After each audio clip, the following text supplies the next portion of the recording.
Like they've been giving out a lot of stuff within like I would say the last 6 months specifically. So yeah, and it just nice. feels really good. Oh, you know what comes to mind is like when you give your kid like a teddy bear when your grandma died. I don't know for some reason that came to mind. Wait, Like, you're like you're so gonna lost give- this there, dude. If something bad happened, that's something I had in my mind right now. I don't know. No. Aloha, everybody. Welcome back to another podcast. As you can see, we got some new faces, we got some old faces, we got some familiar faces, and we got some sexy faces now. Okay, I'm just kidding. But welcome back, everybody, and hope you guys are doing great. I guess we will start off with Seishizo. It's been a little while since we've seen you, man, on the podcast here. Last couple times Yeah, I tried to totally. get you on. You had some internet issues and whatnot, but looks like everything's working today. Give us an update. Anything new in life? Yes. Anything different going on with Summoner's War? What's poppin', man? Give us an update. Well, we're out of farming, man. That's a life changer. True. Very, very true. As well as, I believe you made it through to SWC, right? Yes, I'm in for the third year in a row. So we'll see how far I get this time. Hopefully Okay. further than the last two times. Cool. All right. Excited to have you on and very excited to see your thoughts on some of the topics that we have here today. We do have a new face, as you can see, on my left. It's a name that's very familiar in my Hello. community for a long time. His name's God a Cod. Yeah, I always say God a Cod. Like cod is in fish, Yeah. but it's God a Cog. Like a cog. You're probably the only person that calls me that way. Oh, really? What is your actual name? Because from the beginning of when you used to watch my usually streams to it's just- now. What is it? Yeah. It's you called me like that since the start. Yeah. Usually people just call me ACOG. So yeah, But your name is So actually my- God a Cog, right? God ACOG. Oh, God a Cog. It's just the way it's Yeah. said. So Yeah, it's I mean, it's you just made it- Leviosa, you not just made it your Leviosa. way. Yeah, it's Leviosa. Levi. Yeah. Oh, got it. Oh, Yeah. I see. It's actually eggnog. God eggnog. He's Yeah. a Christmas maybe. themed monster. Actually, I never had eggnog. I will. You are missing out. Eggnog is good. Hey, the season's coming up soon, so I mean, yeah, why not? But yeah, I will still Yeah, probably call maybe. you God a Cog. Yep, still calling you that. Okay, I'm fine with that. I Mhm. like it that way. As they would. Go ahead and introduce yourself. Let us know a little bit about yourself, and yeah, give us a little introduction how you got into Summoners War and whatnot. Yeah, first of all, thank you so much for inviting me to the podcast. I appreciate it. Yeah, it's a big honor. I'm ACOG, God ACOG on Twitch, and I've been playing Summoners War for like 6.5 years. I'm a pretty old player, and yeah, I started streaming like 4 months ago, and recently I started full-time streaming. So yeah, that's my story. That's awesome, man. Yeah, I've seen you in my community for a long time. We've made a lot of memories, had a lot of great things, and I started Yeah, seeing you man, stream for lately, sure. and you've been kind of working at it, and I've seen you continue to grow and whatnot. I've seen you in the community. I've seen your awesome RTA skills as well. So decided to bring you in today and get some of your expertise to join us. So Yeah, thank good you. to have man. you. Thank you so much. Good to be here. Definitely. And just so you don't feel left out, Lucky, Tyler, you have anything to add? Anything to add in, or you want to say anything before we start off? Always curious. You don't have to. You can opt out of it. Just to be fair. I finally got back to G2. Oh, wow. All right. So it took a year of me hating playing RTA. Then I pulled Savannah and life is good. Beast Rider's OP confirmed. Birthday summons, right? Yes, totally. Yeah. How about I you, have and now that we got the free blessings, I can finally do my like 300 win scrolls. Oh, Like I true. can I've been saving those for like 6 months. 300. Yeah, he's saving. So what I do is I never buy blessings until I have at least 225 of a single element scroll, and then I'll buy a blessing and I only summon that element until I pull it. So what are you looking Yeah. now? For now, Odin Tyrannus. Christina. Gotcha. All right, Stay Lucky. there with what you're gonna get now? That just gets recycled into a new blessing. How about you, Lucky? Were you gonna say something? I saw you wanted to add something. in. I completed my Paladin collection yesterday. Oh, so you finally fused No. Jean? Is that it? Yeah, exactly. Just kidding. Wait, what were No, I you used missing? I used 8,000 stones and got Lois yesterday. Okay, And, okay. Paladins. Been chasing it for a while, and now it finally happened. Wow.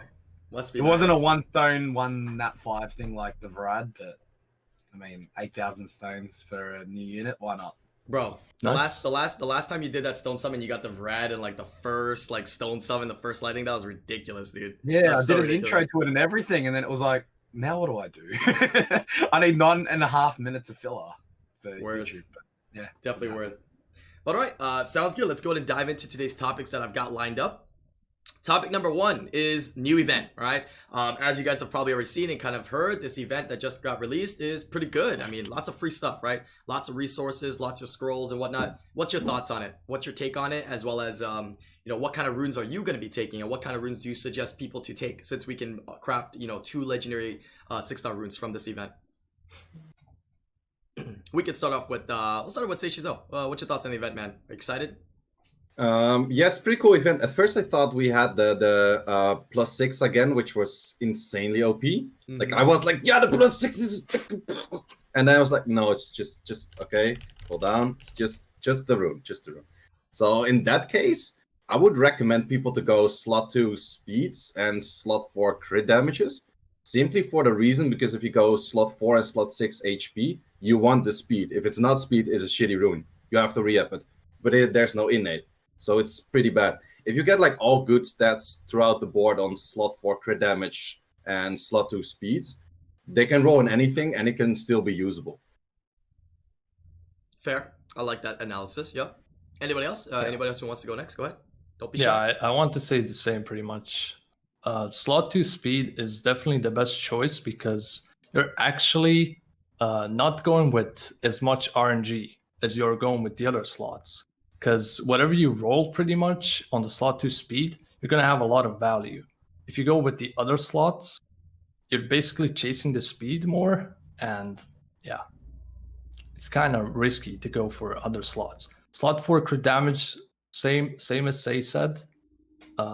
Great choice.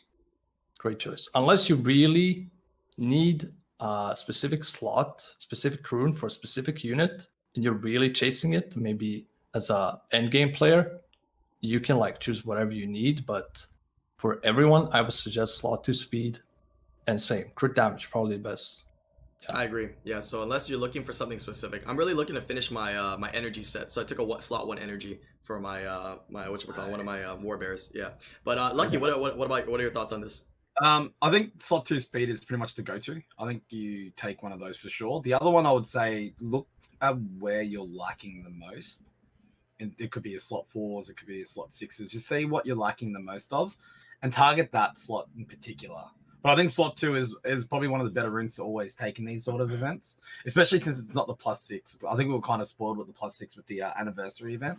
But I think with slot 2, it's so much safer just because you can kind of set up the rune to have your 3 grindables, so your HP percent, attack percent, defense percent, plus your crit rate, most likely, if that's what you're looking for. Well, most people will be looking for crit rate in that last one.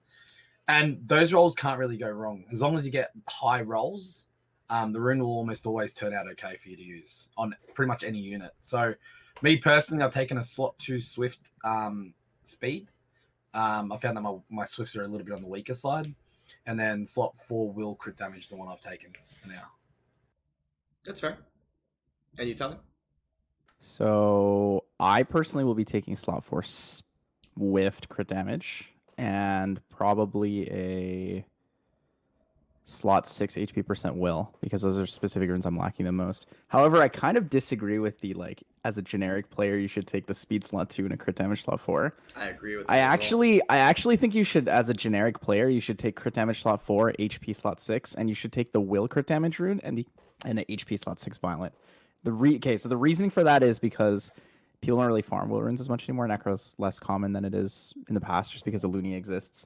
But with the will slot for crit damage, it's more flexible than it is the violent one, right? The violent one, not every, generally using the 2 set on the crit damage is really easy because you can find the specific set to go with whatever, like 1, 3, or 5.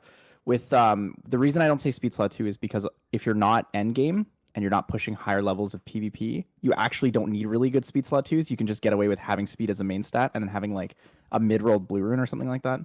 I can get away with almost all of my siege at like the bottom of G3, like high-end G2, using like mostly high-rolled blue runes.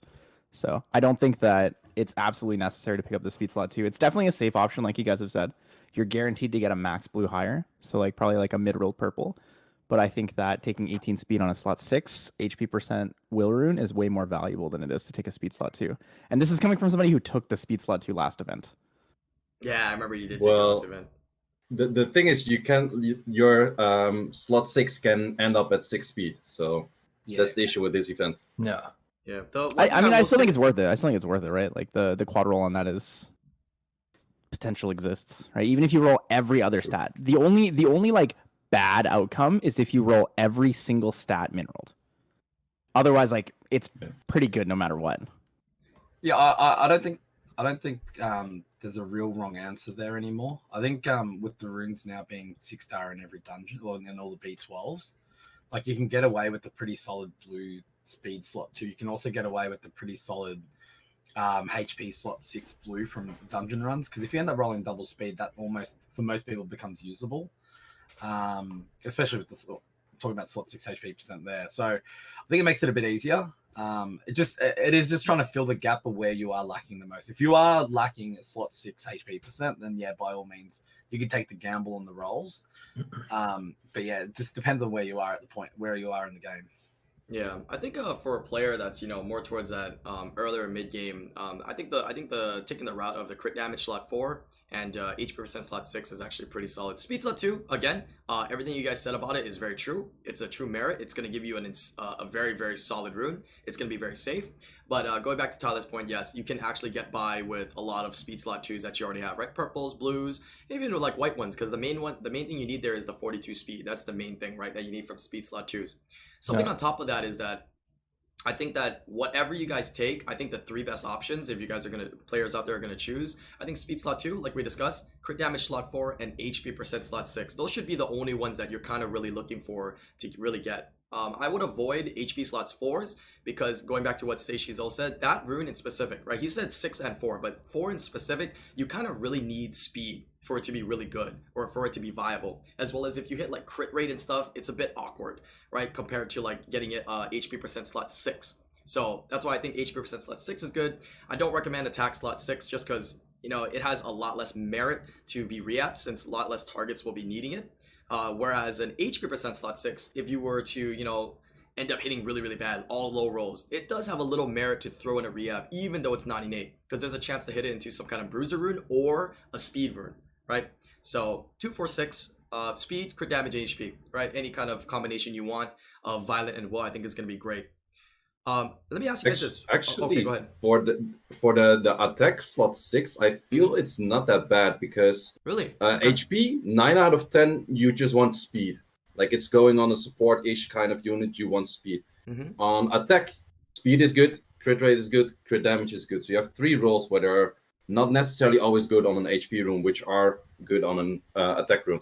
You think so? I feel like on HP, even if you get crit rate and crit damage, it's actually very viable and very feasible as well, right? I think there's more units that will grab an HP slot 6 than an attack. I don't know.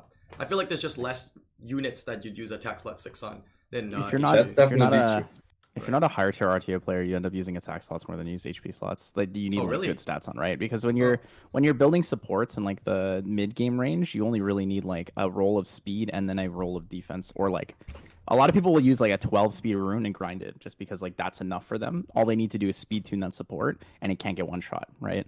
When it comes to like their damage dealers, when you're looking at like siege offense, for example, right? All of their supports are going to have like some basic set of, violent will runes, violent nemesis runes, nem will runes. And then all their damage dealers need stats more because they just don't do enough without high crit, like crit, at least 140 crit damage, HP, speed, attack. They need all of it, right? Whereas the supports don't need it. Building the units that don't require crit damage, I find are a lot easier. Yeah. So let me ask you this: what do you guys feel about when it comes to re-app? If you had to re-app a slot 6, what should you put more priority on, an HP percent or an attack percent? Because that does add a little merit and a little value as well, right? On what you would go for, right? So I guess it's interesting to see everybody's perspective, and it's like everybody's kind of right, but then everybody's perspective kind of slightly contradicts each other. Yet everything is actually all true. It's kind of weird. So what are your thoughts on attack and HP? Which one would you rather re-app? I think it just comes down to like where your account's at. Right, it's Yeah. not going to be like everyone's going to have their own targets. Like for me, for example, I would be doing a violent attack because I'm capped at a certain speed there compared to my HPs. My HPs almost have a full roll more, so that's what I'd be doing. But it comes down to knowing your account, knowing which type of rune is your weakest, and targeting those. I think everyone's going to have their own answer here because everyone would have their own different sets of targets. So I never re-app 4 and 6 without. The only runes I re-app with no innates are speed slot 2 and crit damage slot 4 because it's kind of easier to do than other slots. If you're comparing attack to HP on slot 6, though, attack is easier to re-app because you can take more combinations. And you can take lower speeds usually. Really? There's more combinations for attack than there is HP? That's interesting. I think so, yeah. I personally don't really make too much difference between those two because it's based on the account, like what I need. If I need an attack slot 6 for, I don't know what I want it for my Celia, let's say, I'm gonna re-up attack. If I need HP for, I don't know, Josephine, I will re-up HP. You know, I don't really make a huge difference between those two. Okay. I fair feel enough, like fair enough. they're almost same ranked for re-up. Okay. fair That's enough. what I think. What do you guys think about players that will probably try to make the decision of, hey, I need this rune for BJ5. I'm going rage slot 4 crit damage, or I'm going attack slot 6 rage. You know, like is that worth it? Is it valuable? I feel like, you know, I'm on the fence on it. You know, like If you do it, do 1 rune, do crit damage will. That's it.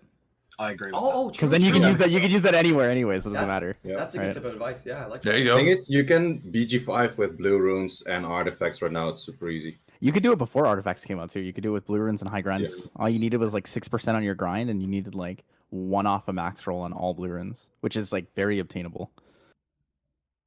True. Yeah, also if you can make your Shayna or Lauren on crit damage, it increases, it lowers the rune quality of the Valiger as well.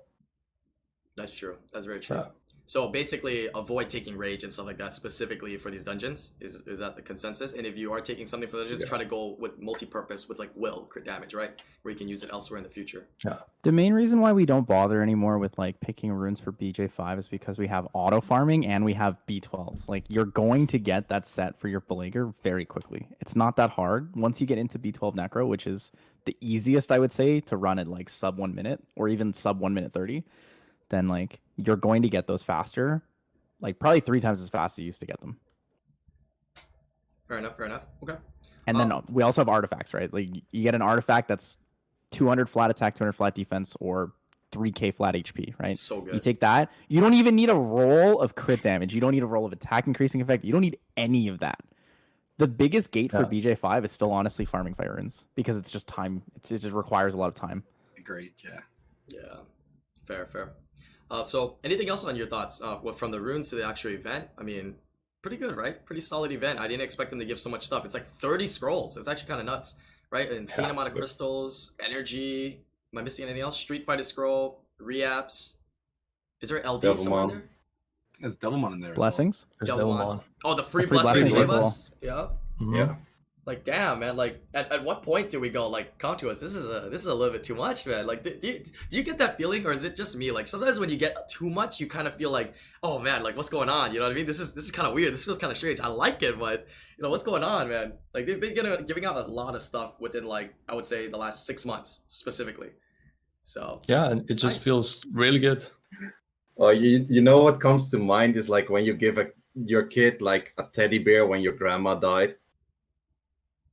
I don't know for some, What? for some What? reason that came to mind. Wait, Like, you're like give your so kid a lost gift. this there, dude. If something bad happened, that's something I had in my mind right now. I don't know. No, dude. Like, say, dude. It's like when you give a kid a teddy bear. I was like, yeah. When their grandma died. No, what? What do you mean, dude? Exactly that. That's tragic. I mean, I kind of get what you're God. saying, but tragic. Well, I'm just worried, man, that, you know, the players, like, do you feel like they're getting a little bit spoon-fed and they'll become more needy, right? This year, we get this. Next year, if we go back to normal and get, like, a reasonable amount of stuff and don't get good stuff, like, I feel like people are going to start complaining more and more, man. It's getting kind of scary. I'm waiting. This I got my year was popcorn, man. insane. Yeah? This year was completely insane. And you see how they're pushing a lot of scrolls, specifically, I think, because of the Street Fighter event, because of the Street Fighter collab. I think that's one of the main reasons just why they're pushing so many scrolls. They want to give everyone a chance to summon a lot. So that's pretty much what they're doing. And it's pretty good. I'm thankful for sure. True. I agree. It's probably just contractually obligated. Condos is probably like, do we really want to do this? Capcom's like, yes, do it. Do it. Insert Emperor Palpatine. Do it.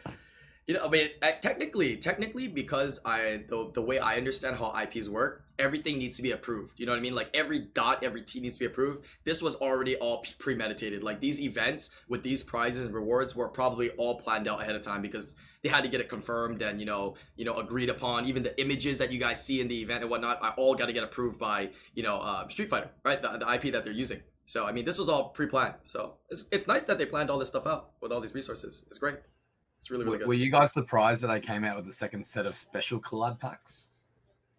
Nah. No, Nah. I think we could all see that coming a mile away. we could see that coming a mile away, right? For the people that want to buy Street Fighter Scrolls, for the people that need to replenish their crystals, right?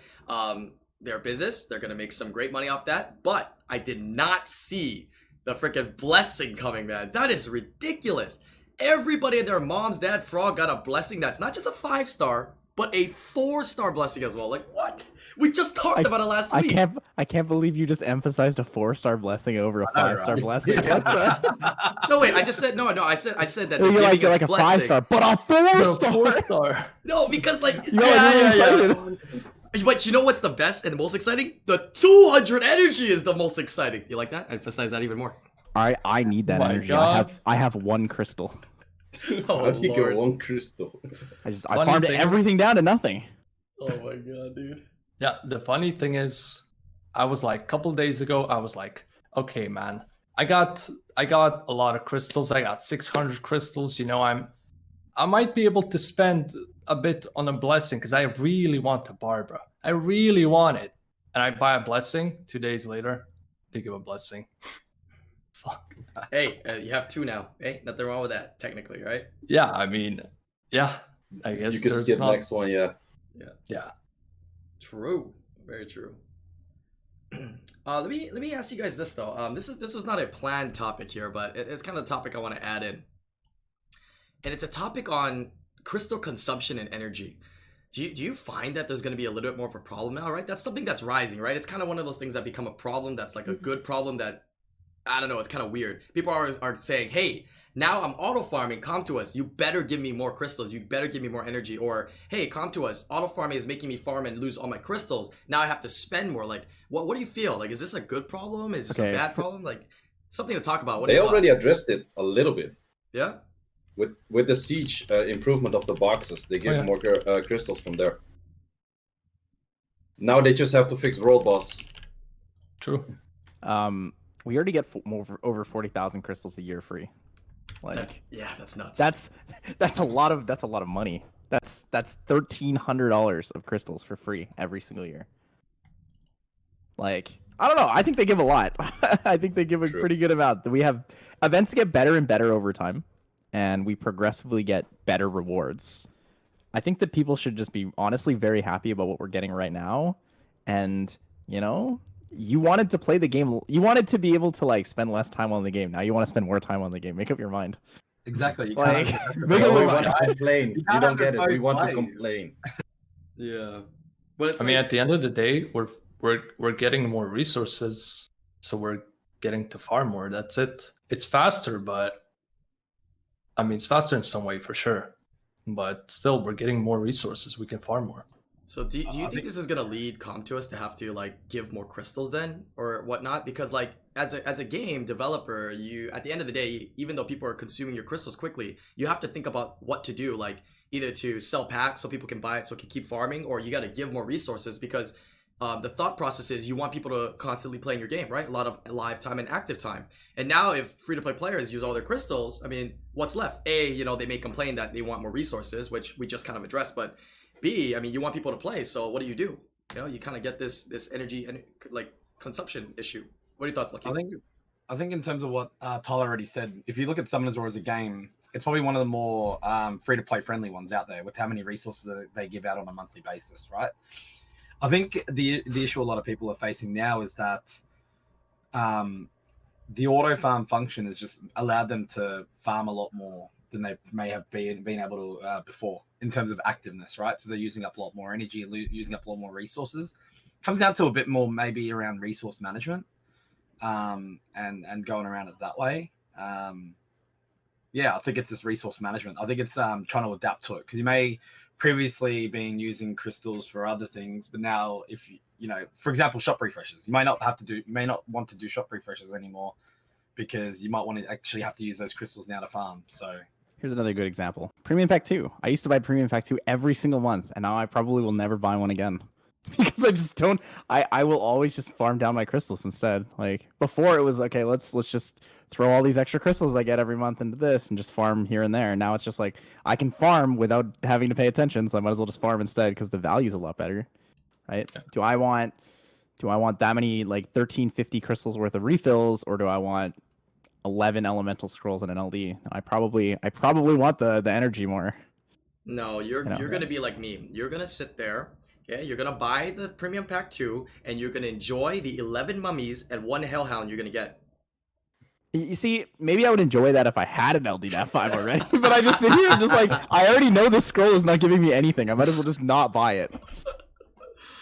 Oh man, but yeah, it's true. I think resource management is an important one. There's probably a lot of players out there. I mean, you do buy premium packs, right? You do spend your crystals elsewhere that might not be as efficient. So managing that will, you get a little bit more sense of, for lack of a better word, management. You'll be able to learn how to manage your energy and your crystals that you get, whether you're free to play or even if you buy packs. Because even for players that are buying packs right now, man, you like energy. I mean, crystals are like vanishing, dude. They're like how much crystals do you guys burn in a day on like a big day? I've been hearing like over 1,000 a day. It's like easily possible, and that's crazy.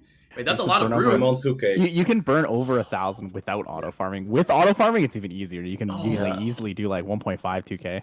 Damn. Yeah, depends if I RTA, but I Crazy. can hit 2Ks because I got pretty fast runs on everything. Damn. Oh, you're doing artifacts, right? Because you're in SWC, so you want to get those artifacts boosted up. That's like the biggest area of improvement that you could boost right now. True. Damn, dude. That's crazy. 2K a day is ridiculous. That's so crazy. Yeah, but hey, if you use all your energy and you're free to play, either A, you're going to consider spending and supporting the game, which I guess there's no problem, or B, you get more free time to do other things that you enjoy, right? You done all your Summoners War stuff for the day. You can hop off and do something else, right? So I think it's good, right? Having a healthy life, balanced life, right, is maybe good, right? It's definitely nice healthier model. For sure. Yeah. Yeah. Mm-hmm. You can actually walk away from your phone instead of like walking with your phone. Right. So that actually leads us to the most important part of the podcast here today. So like we just said, if you are, playing Summoners War and you're using all your energy and you have nothing else to do, what you can do is you can download Raid Shadow Legends today, which is today's sponsorship for today's podcast. Download using the code IslandGrown down below. Yeah, for 100 free crystal. I'm just kidding. But yeah, you have more time to play other games. You have more time. You almost had me. You went through the whole thing. I thought you was actually the sponsor of the podcast. I was like, wait a minute. You want the whole thing, bro? I got it memorized by heart, dude. No. I got it memorized by heart, dude. But I mean, it's true. Right? It's honest. You can go play other games, or you can go out and do things with life, or spend time with friends and family. So it's good, right? I don't think Com2's motto would be like, hey, play our game, you spend less time on it and play other games. But it would be more along the lines of, hey, you have more time to focus on life stuff, right? Family, friends, and other things. So I think that's good. It's very good. They should just make a commercial where people auto farm, like a whole family's playing Summoners War, and then they're like, to put the auto farm down, everyone puts their phone on the table and just like does something else. Yeah. That could be their next selling point. You can play our game and have a life. Yeah. And then they turn to the right and they're playing and E7. spend time with your family. Would you rather spend time with your family or farm? Why not do both? True. Wow. Something along those lines. Yeah. All right. Great topic. I mean, I didn't really plan for it though, but it's something I'm sure you guys have seen people talk in your streams, right? Like, hey, I'm running out of energy and stuff like that. It's popping up a little more often. So kind of addressing it, giving people options, and maybe the mentality of, hey, you don't have to be playing 24/7, right? You don't have to have your phone on. Playing 24/7 is maybe something healthy for people out there. Moving on to topic number 2. This is a big one. This is the one that everybody's kind of been interested on. Balanced patch, right? We saw the balanced patch. We're interested in it. There seems like there's a lot of changes that could be great, could be big, could be game changing. What's your thoughts? What are you hyped about? And furthermore, do you think it's going to affect the way the meta is right now in RTA? Starting off with anybody with any unit. Go ahead. Why did they buff Ethna? That's the only Yeah, one I that's- consider that was actually very like good from the right. patch. Like the rest is all like, yeah. Yeah, Ethna, I don't know, man. It's like, is that gonna be like their new logo? Instead of Artemil, they trashed it and it's not Ethna because they literally buffed her like 4 times in a row, man. Like, what? Maybe she's like underused, and some like of the developers is like, this is my favorite unit, so he just like puts one under like every time. It's like, we can add this as well. Or we can put No, this in one as well. For real though, I think it's because they're under this mentality that they're like, wow, Savannah and Tyrannus and all these like really strong units are OP. Let's just buff something to be better or like on par with them. Why not just like balance those units? Let's just buff something so it matches them. Yeah, I was gonna say. So all the other units get shit Savannah, on. right? Because Savannah came in and kind of took Ethna's spot in your drafts, right? So trying to bring her back into the game a bit more. This buff reminds me of the Amelia buff a bit. It was like not needed, but you know, Useful. the users don't complain. The ones that use her. Do you Yes, feel like it's they both Amelia and both Ethna are pretty like not that common in draft. Like they're not that often used, but they're also not really bad. Like Yeah. before the buffs. Exactly. Do you think that they're trying to like use their brain and try to 5-hit and try to shift the meta through like making Ethna better? I don't know. Like because now obviously we know Ethna's good, right? Amazing, right? Additional damage artifacts and stuff like that makes it insane, right? And then now with the buff to it, doing more damage, and then now stripping and now absorbing as well. So turn 1 is great against like Sierras and units like that because you steal their immunity and you protect yourself, right? Do you think they're trying to shift the meta because now they know that Ethna is a strong turn 1 stripper, so maybe if people draft it, it'll change the way people draft since it's a win unit. Maybe incorporate more fire units. You know what I mean? That's the only thing I could think of in their brain of why they're trying to buff it so many times. Like they really want this in the meta, But I think they want more Verdant Tars. that's true. True. Hey, my Verd worked really well against the Rosie's Ethna because he couldn't skill 2, and every time he did, he just got a counter. Faraz says that she was in the meta. Did we see that many Ethnas though? Like she's great. I know she's not bad, but She was I don't really see good traffic. until Savannah came out. Which was Yeah. like, or I guess not really until Savannah came Yeah. out. Until Savannah became like common, Ethna was really good because she was decent against the druids, and she was decent against like all the wind units and all the water units, right? Yeah, She's still 119 base speed. Like Yeah. she is a fast stripper for a lot of people, and she does work that way. And she can use runes that nobody else uses if you want. Yeah, I just like as like even as a barber user myself, I think I literally saw it 0 times the entirety of last season and everywhere. I literally saw it 0 times through replays, through my own matches as well. I saw it 0 times, which is weird, right? Because it's a unit that on paper and the kit is great. It's really good. So I mean, I think do you think will this push Ethna more into meta now, considering she gets this strip absorb, because it's pretty strong. Absorb is really Well, because really you don't need to run will if you run it really fast. You could steal someone's will. That's right? the biggest thing. Yeah. That's true. Good. Any other units? I guess some other units that were of interest. The unit that I'm really interested in, I've been talking about it a lot, advocating for it, but don't know if it has implications, is Water Art Master, man. I think he definitely makes an impact into the meta for sure. And I think it's further implications than just against Chiwus, but like against other stuff. Right? There's pros and cons. The pros is that, it adds another element of 5-hit where your opponent has to think a little bit more, right? Because now anything they strip, it's going to pretty much take a turn, most likely, or it's going to get boosted to take a turn.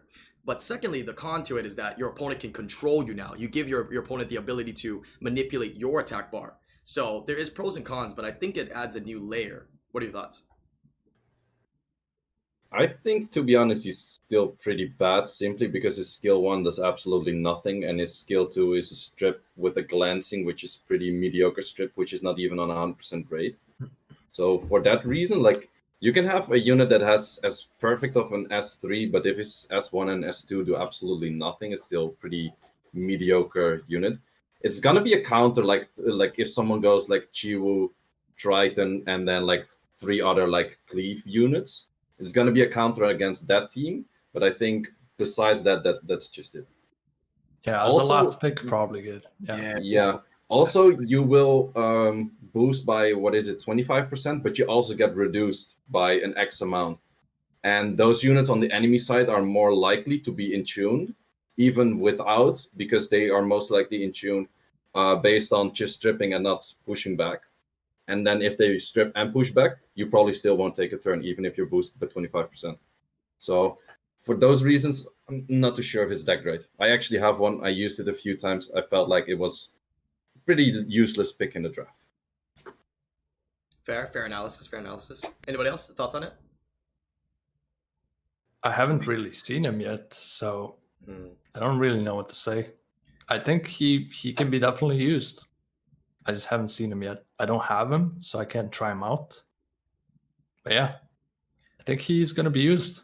Yeah, I mean, I think sure. they definitely tried to change him to how I think he should have been when he first was released. I think this is how he should have started when he was first released. But I think it will make an impact against Chiwu players though, which is something that we see predominantly in RTA right now, right? Doesn't it really give you a chance to take a turn though? Kind of contradictory to what you said, say, because like if Chiwu strips, then he's supposed to reduce, right? So, but the way it works is that Heigang will boost the ally if it gets stripped. So that means that he guarantees 25%, whereas Chiwu will strip and then second accuracy resistance check to reduce you. If it reduces you, it boosts back, right? And you could still be actually faster than some of the units on his opponent's side, right? Secondly, if it misses the attack bar reduction on you, then you actually get to boost while you had 100%, meaning you cut, which can be scary, right? Yep. I was also thinking implications against, Gianna. I heard like Gianna is gonna be pretty good against it, but what if somebody ran something on high res and on will, right? Now your Gianna's got to strip and stun, and if it doesn't stun, High res is that kind of thing's taking a irrelevant, turn. isn't it? What's that? No, it's relevant Is it- because Strip and stun for Gianna still one check. So if you is it strip, one they'll check? stun. oh yeah, It's that's one right. check. They're right. They fixed it back. That's right. The reason I say I feel like high res is useless is because you're comparing it to units that generally run 85 accuracy. Maybe True. Gianna might run a little bit lower, but with artifacts nowadays, like it's very easy to get 85 People accuracy have on one of your artifacts. units. They should stop. True. That's actually a true, Yeah. fair statement. Yeah. So maybe not. Like Gianna. I run scary. 70 on everyone, and then I run a 15% artifact. It's just like, why not, right? It's more Right. stats. But I I'm think kind of this- scared right now Go ahead. What'd you say? because I'm a Celia user, and Celia's passive. it Oh yeah, it's a heavy counter. Celia's Yeah. passive. If I like strip a hot door, wait, but Celia sleeps. But if I miss the sleep, and What if you hit the their- sleep and she their violent attack procs? bar boosts? Yeah, Oh my violent proc is God. then a big thing. What if I like strip a Velajul and sleep him, and he gets 100% attack bar? I mean, he gets to 100%. He procs. Then you just have I'm- to take another turn. So we add You more gotta strip him RGB. again. Are we assuming Celia actually works? Oh no. Yeah. Are we assuming that we see Celia in RTA? Good. Celia works, but she doesn't work the way you want her to work. But she does She- work. I think maybe I'm like the She only- 4 has the seasons best ago. interaction with Josephine. Like against the Josephine, the Celia interaction is so weird if you play it first time. Yeah, it is. Yeah, it's weird. yeah, It doesn't take the turn, right? Yeah, it's weird. Yeah, like you get your turn, you sleep someone, and then the enemy Josephine gets the proc of her passive. It's like, but I just have my turn. Yeah, it's kind of weird. That's for sure. So, I think there's The oh, Hay go Gang ahead. buff, though. Yeah. That Hay Gang buff is exactly what I talked about on podcast like 2 months ago. Oh, was I it? said, we wanted to. I was talking with one of my subs, and I was like, "What would you do if you could remake Hagang?" And he was like, "Well, what I thought when I first read Hagang, I thought it was that if you got stripped, you'd get attack bar." I was like, "That'd be really cool." So I brought it up on podcast 2 months ago, and then they actually did that exact thing, but instead of like reworking the whole kit, they just added it, which I think is super fun. Even if it's not like the most relevant or meta thing against like Chiwu Triton and stuff like that, it's still pretty good against Savannah, and it's really good against Barb. Yeah, like I was thinking like the implications of a fourth, fifth pick Heigang into a team that's either heavily focused, of course, like we're talking about Chiwu, right? Or a team that's heavily focused on, maybe turn one stripping. Because that's very common, right? You strip and then you reset, or you strip and then you defense break. You do something like that, right? And it really kind of messes up that interaction. So I think it's a pretty big counter to that. That's why I'm saying that we might see it a little bit more, right? Obviously, we need more people to have it. We need more people to devil it, and then we'll actually know. But I feel it has a chance. I watched Taki stream yesterday, and he actually someone dropped a Heigang 5th pick on him, And it had him sitting there thinking about it, and he said, "You know what? I actually have to ban the Hey Gang out, otherwise it messes up his entire comp." So I think when I was looking at the draft, it makes sense that it's a really solid fourth or fifth pick, as it was already brought up before, just because it can totally mess up your entire first turn play that you may have had in mind. Because obviously with the cut now, that means it just switches everything around altogether. Mm-hmm. So it's a good trap. I think it almost becomes a force ban unit when you drop it down. Yeah. Because a lot of I times feel people like draft it for might turn one, right? So I think it'll work well. Go ahead, say. I think it might be like on the level where I put Daphnis at the moment, because Daphnis, I think, is a unit that's really good in draft, but in the actual game, he has a really low win rate. It's mostly around like 45, 46. And I think with Hege, it's going to be the same thing. Like, it's going to be a heavily banned unit with actually probably a low win rate because it doesn't do that much after he did his initial thing. True, but I think the Yeah, reason why maybe. Daphnis would have low win percentage is because, you know, you're kind of YOLOing as well, right, with S3. But the good thing about Yeah. Hey Gang is the nice thing It's a is coin flip. with Hey Gang, it's 100%, right? Like, if they strip you, you're gonna get it. So when things are guaranteed, they are a little better. But I agree, he kind of sits there, and his S1, S2 is not gonna do a whole lot, it seems, on paper right now. So we'll see. That's just my against vote of Gemini, MVP. That's my MVP vote. against Gemini, as some people in the chat say. Oh, Gemini true. is really good because Gemini's Gemini good. doesn't push back, doesn't stun, doesn't do anything. So I think another thing with Yeah. the comparison to Daphnis is that Daphnis gets picked really, really wrong a lot on ladder. That's so Like when you look at ladder players, like on the last day of RTA, if you just watch the replays when everyone's playing, like you're like, why did that guy just pick Dav? He like picks Daphnis third into nothing. You're like, yeah, but why? And then the guy slams down like Vanessa Triana, and it's like, okay, so just ban something. And he bans the Vanessa and then misses the Triana, and you're just like, why?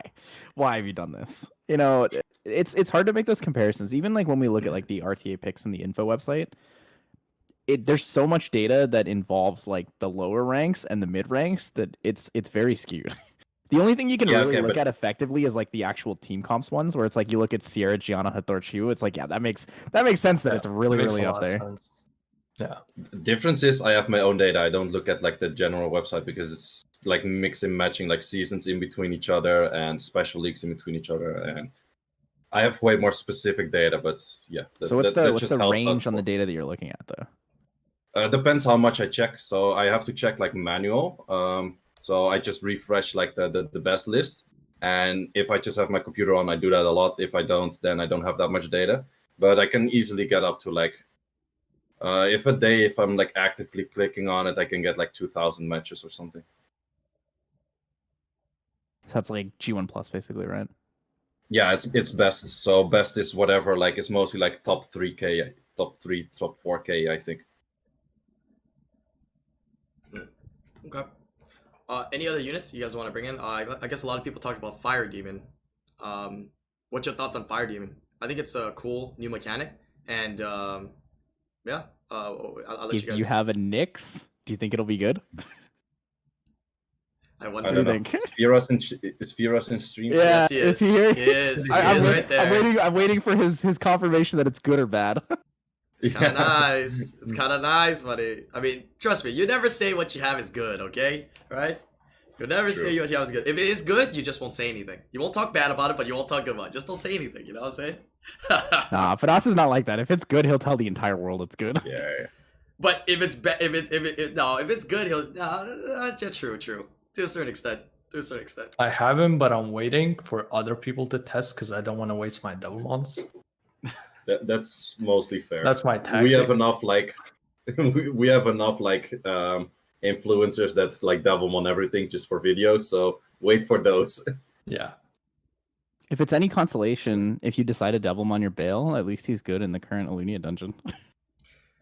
So His skill one does a lot of damage. I was talking a little bit with Make It about on this, and he kind of disagreed with it slightly, but I feel like the veil kind of opens up to some of those exclusive players with the Exodia comps to create some pretty nasty ones, right? With combinations of Nephthys in there, right? Double stripper and having Nephthys in there, it slightly counters all the stuff that potentially people use to counter some of those Exodia comps, as we say. What do you think? Like I was thinking like double stripper, like with the Neph, following up with like a Savannah and then a Bale. Like what would you ban and what would you draft against that? Right? Can you Probably repeat try that to team again? outspeed. Like Chiwu. Let's just say example, Exodia comp, right? Chiwu, Gianna, Nerf, Savannah, Bale. Now you always have a defense break set up for the Bale nuke. After the Bale nuke, you can't cleanse. You have double speed lead. You have double units that are aggressive first turn. What do you ban? What do you take? You ban the Bale, you still get Nerf Savannah. You pick Leo Verd or double speed leads, I think, right? Yeah, I think, but see, you're only left with Verd as one of the best options. And then you that's it. Juno it too. Juno. You go Juno Molly. Juno doesn't and cleanse then it. So if you you're don't need silent, it you're though. still silent. Juno does a lot of damage herself. She can kill through that comp. That's the thing. So I'm thinking like Juno Molly, Leo Verd, or you pick like double speed leads and you outspeed him with like a Does with a Juno barber or solo something. that? How does a Juno solo? Juno can if you're willing to ban Scary. because if you pick something like Juno Tetra Leo Molly Verd, like what do but they the ban? thing is that right? you're drafting us knowing that you knew that this comp was coming, I guess, so that would work. But usually you don't you know. can pick around it right away. Right, I guess. True. Okay, so the common one, if somebody picks Chew first, you do regularly see people take the Verd right away, right? So like you could see the Verd Molly immediately. It happened to me a lot. Interesting. I'd pick Okay. like if I ever picked Chew first, like I played on series account for like a week or something, and every time I picked Chew first, it was always a Verd first pick against me. And if it wasn't a Verd, it was like Hathor Speedly, like Hathor Sierra or something, right? Right. But I think also when you're looking at like these like Exodia comps, if you're talking about ladder, like it's gonna be hard, but I feel like we're talking about like either at the higher level where we know people have these things, or we're talking about like in like tournament play where you like know that person could run that, right? Yeah. I just feel like I don't know. If we're just talking about like generic ladder, yeah, it's gonna be almost impossible just because you can't see it on the first pick. You only see it on the second pick. Right. All right, let's talk about a more practical situation then. For regular like usage in normal drafts, how do you think the Fire Demon fares? As well as do you think we'll be seeing it in the meta for SWC? Maybe in Japan. They do a lot of weird leads. It sounds like a Yeah. right? True. True, but if you don't have debuffs to layer with it, it kind of doesn't. It's not that scary technically, right? I think you're about as likely to see Fire Demon as you are to see someone pick Celia. Oh, so never then. True. Tom's not in, so probably never. Yeah. I think Tom's the only person I'd ever but seen pick it. I don't know how to. I didn't have much idea how to use them. I have them, but yeah, Which I one? don't know, I'm The not fire, sure. the fire, the fire demon. Yeah, I'm not Yeah, sure. because like unless you have some kind of thing to layer or something like AOE, like a Savannah or something, it's tough. He is a bit weird because there needs to be a lot of setup and yeah, just a lot of things going your way Right. I guess to be good. for that to be possible, you're already kind of winning the draft, to be honest. Before that, Yeah. that unit kind of gets slapped down, right? Are you interested at all in this new harmful effect though? This new harmful effect that doesn't allow you to cleanse, and if you cleanse, it cleanses that debuff. Then you have to second cleanse the rest. Is it something that's interesting though? Because I think this could be something we see in maybe single target units that are more viable in the future. Yeah, definitely. Everything Yes, new in the it's game pretty cool. can be interesting. Yeah.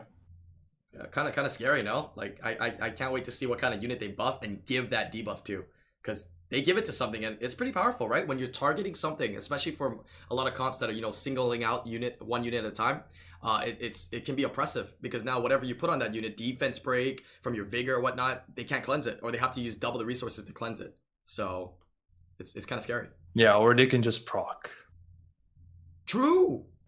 They can proc Proc, because it's true. one turn and they can proc and just. That's actually very true. Unless you have a I think Nyx. I actually don't like the way the mechanic works in current iteration. Okay. I would be more inclined to see it work like you know how skill null works in Epic 7? Yeah. So like if you have a skill null debuff and it's like one skill null, what happens is you keep it until it gets taken away, like until it gets hit. So like I'd be interested to see this anti-cleanse debuff Ooh. as you keep it until you get cleansed. No, dude, that's broken. I would don't know. love That would not it's fare like very well that with or like 2 turns or something. But I feel like one Yeah. turn is just like not enough. But if you Yeah, made it one like turn. if you made it like a 2 turn, like you have to double cleanse it, it would be way too strong, right? But if you made it so you single cleanse it or it lasts like 2 turns, that would be fine. Dude, stop. And then like that debuff can never be extended or like shortened. I think that would be stop cool. getting Faraz excited, man. Dude, if that's a thing, bro, he's He's gonna have already a great ass that. time, dude. Yeah. Oh, Wait, how would Miang work against that? You wouldn't be able to Miang it. It wouldn't be The way I'm talking about it, you wouldn't be able to use Miang against it at with all. Miang I mean, on this as one, the- Miang reduces the harmful by 1 turn, right? The same as what Tetra does. What it will do is it will remove it, but it's the same as you were to cleanse it anyways. It just removes that buff, and then you have to do a second cleanse to cleanse whatever is on the unit. So yeah, it's a double protection basically, double layer. Yeah, so Miang would remove that first layer though, for sure. Yeah. Yep. Other units that are of interest. People have been talking about. Okay, Teshar. You want to talk about that briefly? Teshar. He got buffed. I used Teshar versus Laika in RTA, and it was easy. I just killed him. It worked, but he's trolling. It worked. It did. Dude, Teshar it has potential, okay? It has potential. It's some kind of cleave, okay? He does, really. He does. He has potential because like his second skill is really powerful. You can always nuke out a Triana. You can always nuke out like anything super tanky with the second skill, and then he combos the third skill. It's actually not too His bad. base stats are actually pretty good too. but he has His no base HP speed is rate. 109, and his attack is like 11. It's 1170 11 or something. I don't know. All It's right, next really week you're high. gonna hear it first. IslandGrown podcast said that Teshar beats Laika. Everybody's gonna fucking draft it. Yeah, sounds good. If you guys are looking for some special league points, Try this it, guys. The next couple days is gonna be good, right? We got Cog on there. We got some other people that are gonna be on the ladder drafting Teshar against your Laika. No problem. Great. For real, please though? draft Teshar every time you see me on ladder. Okay, please do. I will specifically draft a Laika. I know you're The being issue it is like it's nice for consistency of use, but it is like a pretty significant damage nerf for the AoE, which is like the time consistency, right? If you wanted faster runs, it's worse. If you want consistent runs, it's better. However, for me, I'm ecstatic about the way they changed Teshar because this nerfed all the other TOA rushers except for me. Because I don't use Teshar. I don't need Teshar in my rush because I have all the other units I can use for it. So I might actually be able to beat Dude this month. I mean, I might finally get a chance to get rank 1 TOA. Fog. We'll see. Good. Best of luck to you on there. All right. Other units. There's quite a few. That's why actually. Praha. I know Praha was already a solid unit, and it was all due to additional damage. Now with her kit changing and her third skill sleeping more consistently, what are your thoughts? I think we're gonna be seeing her. I think we're gonna be seeing her for sure. Yeah, 100%. I'm gonna be using her for sure. She's definitely more consistent now. Before she was just like you pick her and you like hope that she works, you know. Now it's like you pick her and you're like, well, at least she'll do this. Yeah, she does a lot. You That's miss why. the sleep. Yeah. Yeah. I think thing additional is- damage is just broken. Now it people is. are talking It about is. the It violent is. build. So you wanna AoE strip and violent into Vi- sleep. Violent Praha is really good, but I don't think you necessarily. I think the Violent is better because you can rotate into your heal more often. So if you run Praha as like a stripper in a bruiser comp, or like you need to run like a slow save comp because somebody's picking like very, very defensive setup, then you can run her on Violent. If she's like 265, 270 with crit rate, you just heal so much that the enemy will never kill you. Yeah, I agree. And the cool thing is that, they tried to give her a detriment to her S3, right? Because it's kind of strong, right? You heal for a lot, as well as now you sleep everybody. They try to make it so she sleeps, but her sleep is not like Tableau or something, or like a Vivichel. You have immunity, you're fine, right? You can just, if you have immunity, you're more than fine. So it's kind of nice going into the later part of the games, especially in bruiser comps. But additional damage on her is gonna be the main part, honestly. S1, dude. Like, I don't know if you guys have ever faced Sierras and RTAs, but have you ever faced Sierras and RTAs that have never landed a single bomb on you ever and you still lost and it actually did the most DPS on the map? Like, on the field? Like, what the fuck, man? Like, it didn't land a goddamn bomb on me, but I'm still dying to these goddamn S1s, dude. It's ridiculous. Does a lot. That's my Does a Sierra. lot. I have Yeah. I do 46 that to other accuracy. people, yeah. How much additional damage do you guys have on your Sierras from artifacts for skill 1? Have you calculated it out? Because I run super low accuracy. I only run like 30. I run 35 with an accuracy artifact, but I have like 800 additional damage artifacts. But I know people I out think there who I'm have like 1300, 1200 because they have like max rolls. It's crazy. I'm somewhere like 950-ish because I got it more spread out with like some water damage as well. 900-ish, guys. SWC. Write it down. 900. Write it down. Write it down. 900. Well, Wait, but think about that though, because you skill 1, and now without any any additional stats from like your attack and your crit, etc., you're already hit. I'm already hitting for 2400 per attack, and then I rotate 45% attack bar. Like that mechanic is disgusting. Or like when I see people's like crit rate Shihos, I'm like, dude, that Shiho's on crit rate, but it just hits 6 times for like 3k. It just also doesn't my make Shiho. sense. Gross, dude. It's so gross. You think they're gonna nerf additional damage? Like I don't know, man. That's because that's a big I don't nerf to think like so. the entirety of the system that's currently out. You know, like I think it was kind of intended. I feel like if they were going to nerf it, they would have done it by now. I feel like it's Yeah, like a quick it's- fix, right? Like, hey, this is too much. Yeah, because a lot of people would have chased it by now, and if they nerfed it to be like on total damage, it'll hurt a lot of builds right now. Yeah, Right. totally. True. How Any about other units? Geldnir? Oh yeah, let's talk about Geldnir. that. I played a Geldnir on Guild War defense just now, and it was actually super annoying to kill. Yeah, Because it heals was for a Geldnir, lot. Kamun, and Vigor, and all of those units healed by max HP, so every heal was like 20k heal. So without heal block or one-shotting anything, I would have killed nothing. Yeah, it's insane. I fought someone in RTA ladder as well, and they were drafting Geldnir, and it's a nuisance. It's such a pain in the butt to like fight because it just keeps healing and healing and healing, and it heals for a lot as well. Like I was knocking units down to 50% or even like maybe at 50%, and then bang, it just fills back up to full. It's ridiculous. Oh man, just imagine someone has a Guild War or an arena defense of Ardemil, Geldnir, Mali, and Tian Lang. Insta legend. Yeah, I feel like it's tough. the thing with Geldnir is he's like he almost feels like a premium Molly in terms of like healing output per turn. It's really Yeah. scary. Like a before, lot. if people had one, it was like you had to run aerial with your Geldnir, and now it's like Geldnir kind of just works with any buffs. You give him any form of buffs and he's good. If you give him a vigor, the speed buff is incredible for him too. I mean, Speed Vigor, and anti-crit Molly, protection. Geldnir. Yeah, Okay. He's That's hard too hard much. to kill, but if you're able to kind of manipulate him, you know what I mean? Like because you control what happens. So basically, the downside is you do have to attack enough times to remove all his stacks. But if he doesn't have any stacks, then he's pretty easy to deal with as well. Yeah, because he kind of just sits there and does nothing. I think if they wanted to make him like super broken, they should have gave him a stipulation where like unless a target takes 25% health in a single move, not even just like multi-hits, a single move, it will proc it. That would make it even stronger, right? Because it would be harder to So- proc it, and it would be ridiculous.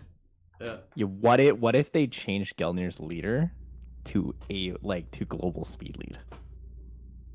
33 Instead- global. No, 24 global. Like if they brought it down to a 24 global instead of being 33 guild wars. I think that would be nice. I think that would be Yeah. incredible. Then he's 30 then he's really 33 good for arena? defense. No, RTA. not 33 arena. No, thank you. I'm okay without that one. 24 global, I think, would be a huge buff to him, but it would be enough that like he's very strong, but probably not overpowered. He's super annoying. That's what it is. He's not necessarily super strong. He's just annoying. Yeah, like in the right drafts, Yeah, he's annoying. it's gonna be a really good fifth pick. You know what I mean? Like, I guess, do Yeah. you think for people that already have like they play that, dude, they play the 200-year comp, the Harmonia, the Ball, like the Harmonia Bulwark, like 200-year comp, like does it kind of fit in there kind of well, especially as a fifth pick against against players that do have a lot of buffs as well? I think it would be pretty solid in there. To be I think it's really really counter. annoying. Yeah. I think it's a good counter against like Merlon comps Hmm. as well, because he just kind of mitigates all the damage that comes in. Hmm. And plus, if they Yeah. use buffs, if they're using like an Amelia Bulwark as well, potentially, then it kind of counters that entire comp. Mhm. If they slam down that Amelia Bulwark, Artemil, Merlong sort of thing, he can kind of counter it completely. You can even leave the Amelia in and take out one of the bigger threats. I think it goes both ways. It can counter it, plus It it can does, be it kind of does. go good with it Yeah. too, Be part of right? it as well, yeah. Probably. Yeah. I think one thing that would be nice for him, because he kind of just sits there otherwise, it'd be cool if they added something that increases damage for each stack as well in some form. Yeah, Ooh. Like skill maybe- 1 does nothing. Skill 1 except does for stripping. absolutely nothing. He just sits there and he might still buffs, but it'd be cool if they did something that says, for every stack he does an X amount of additional damage based on his max HP or something. And then it makes him a Yeah. bit more usable. Make that as awakening. No, I got it. Depending on how many stacks he has, he does multi-hits on S1. So additional damage is fucking nuts on him or some crap, dude. Like if he has 4 stacks, then you can he strip fucking... multiple buffs. You can double strip. Yeah, dude, that would be freaking nuts. Just strip the Shiho. Just strip his stuff. Oh, dude, all the Gildner owners in chat are getting hard, dude. They're like, oh yeah, keep buffing. Oh yeah. That's my unit. So maybe we'll see it in play in the future. We're seeing it in some Guild Wars and whatnot. Well, maybe in RTAs, but like I said, probably going to be more of a 5th pick kind of unit, right? But he may appear. So we'll see how that. Any other units? There was a couple other ones, right? Wind Dart Master. Oh yeah, let's talk about Chun Pong viability. Go ahead. I don't know. A lot of people are hyping it up. I don't think I it's as agree. strong as people think it's gonna be. I like the 3rd skill change, but the 2nd skill to me wasn't that big of a change. Personally. It's an inconsistent strip, and Yeah. we all hate inconsistent strips. Yeah, that's true. Wait, they changed the skill 2? I thought they just changed the skill 3. Skill 2 They now added- strips and defense breaks. yeah, right. add defense break. Skill 2 is 75 now. Or is that 3rd skill? No, it's 3rd 2nd skill, skill. right? 3rd skill's a Second 75. Oh, 3rd skill. 75. Skill has Oh, the 75, yeah. Oh, the awakening. down below, Okay, yeah. I see what you The mean with the awakening, awakening. Yeah, I think he'll be more usable, I guess, which is nice. More consistent on the attack bar reduction since it's 75 instead of 50 now, and so you'll get your resets. But I mean, in most areas where I would use him, like arena or some kind of cleave or something like that, I'd rather pick a Zaros. You know what I mean? I just pick Zaros. I just reset them, bro. I why do I have to reset 1 turn cooldown at a time? I just reset the whole unit, and I do massive damage, and I don't worry about attack bar reduction. You know. So Yeah, I think arena's Zaros is still different, better yeah. in slot. But I mean, for people who have it built and they want to use it, I mean, you probably can use it now, right? A little bit better on using it, so you can have fun with it. Especially if you don't have Zaros, sure. The only thing I can see is like he's good as like a backup stripper for like these like full CC comps in RTA for example. Like if your Chiwu doesn't strip, your Chung Pong can strip, and then you can still do your thing, and you have an armor break in there. And otherwise, you would have used your S3 and you would have like pushed the attack bars down, something like that. That's the only thing I can see. That's like. Oh, that's not bad actually. Yeah, Is you can the strip is inconsistent, right? But the defense break is 100%. Is it? I'm unsure. No. Is it? Oh, Nope. oh, it's not. Same Never mind. percentage. Okay. Because I was thinking like, wow, that makes sense, right? Secondary strip, and it will layer in the defense break, so it kind of sets you up. So, but if it's not that consistent, then I'm not sure. Not sure how I feel about that. Any other units that were addressed there? Raka. Oh, Kraka. Kraka. I think that was one of the last big hitters. Yeah. What are your thoughts on Kraka? Can be pretty No. decent. I don't know. I don't think too much. I look at it similar to the Elad buff. It is similar. It's pretty much the same, except of course, her cooldown decrease. I mean, reset on the units. That's the only thing. But I don't know. I don't think we'll see her much in RTA. She might be like a pocket pick in a tournament where someone's know, like, yeah. maybe we Maybe, can pop yeah. this out of nowhere. Yeah. I just feel like Nigong needs a That's real right. big buff right now because Nigong used to be the only AoE reviver, and now everyone is an AoE reviver. True. Yeah. Like he revives or he puts the soul protect, right? So it's kind of Yeah. like there's like Just it's give him like, soul protect with attack buff. Like turn him into Mei Chloe. or give him soul protect, then defense buff. I mean that's what Tyrannies does, right? Except one soul protect. It's kind of like This man just a defense buff, Monka. yeah, Yeah. defense buff, buddy. gotta Defense exist somewhere. buff, and then he defense breaks the entire enemy team. Yeah, That's then the he strips strat. them, and then you just win. Yeah. Yeah. It makes the enemy's device just close the game. Easy. Yeah, If exactly. you own a Nigong, you auto win, which means Obaba wins SWC. I have one as well. Hey, don't worry. Oh man. But yeah, back to Kraka here, I guess. So Kraka revives everybody like Elad, right? Everybody, and if it revives more than one target, it increases the cooldown of the S3 by however many targets additionally that it revives. It resets all their skills and it gives them invincibility, right? Which is nice. Yep. Yeah.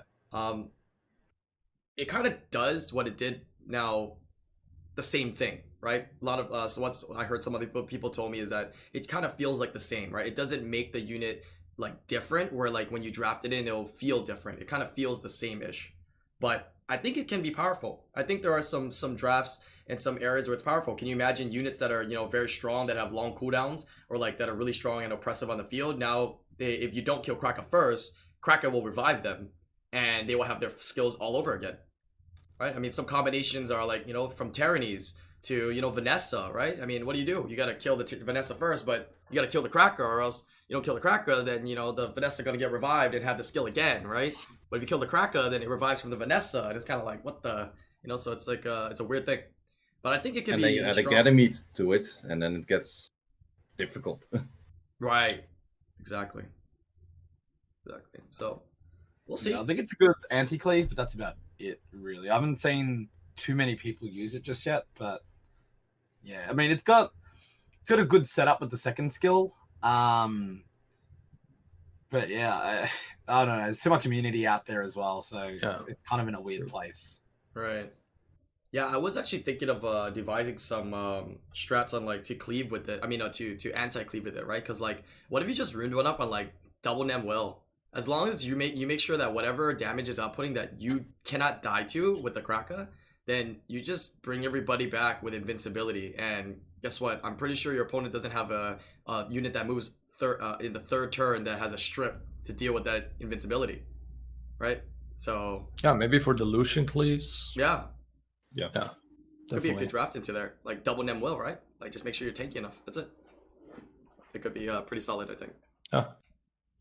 All right, I think that kind of covers the balance patch, right? That's the majority of the units there. I don't think we missed anything else. I guess there's like maybe a couple of the small ones, but that's the majority of the big hitters, definitely. So looking forward to seeing how these this balance patch will affect the meta, right? How it will affect the way players take RTA and Guild Wars, and we'll see what happens. It takes a little while, right? Even things that we say here that are good may be bad. Things that are bad or that we don't even talk about may become good. Right? We won't know until the actual implications come out, which will probably more towards next season, right? SWC mode, you know, we won't see too much things yet. It'll be really more into next season that we'll see something, or as well as into SWC coming up in the coming months. We'll see it as well potentially there as surprise picks. All right, gonna go ahead and move on to one of our last topics, Ish. Just more buffs and nerfs. Kind of goes along the lines with balance patches. Were you disappointed in anything? Or did you want to see any other units buffed and nerfed that weren't touched? Go ahead and address It's a any dangerous units. question. It is. Yeah. It is. It's an open question. Yeah. What do you want to see buffed and nerfed? I want to nerf Molly. Is Why? it just me? I want to nerf Molly. She's everywhere. She's RTA. I just want she's I want arena. 5% she's less RTA. HP on healing. Bring it Yes, from something 25 to like that. 20, and I think that would be fair. Yeah, I think that's fine.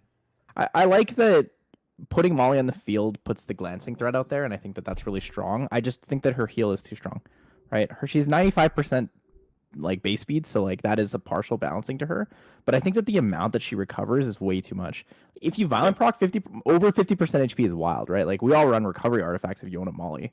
You're running at least 20% if you can find it, right? 20% of the 25 is huge. Like you're 30% heals now, right? It's absolutely ridiculous. Yeah, it's huge. Like, has anyone seen how many people are pre-banning Molly in Special League? A lot of those. I'm yeah. pre-banning Molly. Yeah, especially. like she's crazy. She's crazy. But come on, people are first picking Mollies. Yeah. Yeah. What is that? But Like I did the arena rush for the last 3-4 weeks. I think like no joke, 70 to 80% of the defenses in G3 in Europe had a Molly in there.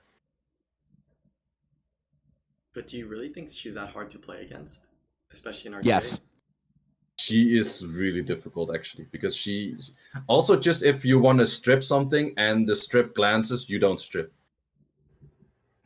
Contrary for what like I've been brainstorming and talking to other people, man, I think maybe I feel like it's just maybe adapting and being able to play against her, because technically she's kind of a pick that's strong, of course, but it kind of just sits there, to be honest.